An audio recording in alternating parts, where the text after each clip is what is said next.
So what brought me to Concept of Movement was actually one of the girls on my soccer team recommended them. I had ongoing injuries. I was never getting results. And once I came to they were not so injury focused. It was like a whole body approach. And I really started to see improvements, and I continued on with them.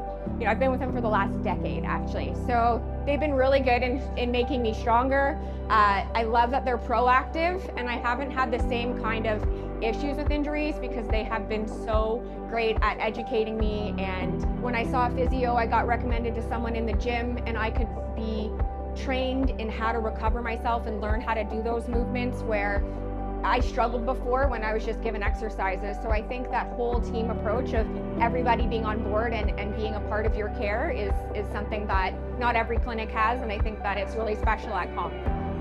The biggest thing I would say that I think I never thought about before was just my breathing and just basic movements and how important that is in everyday life.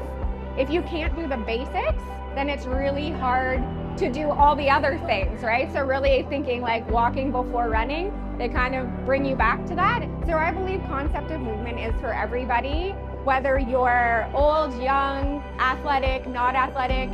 We can all benefit from basic movements, and I think they're really good at meeting you where you're at.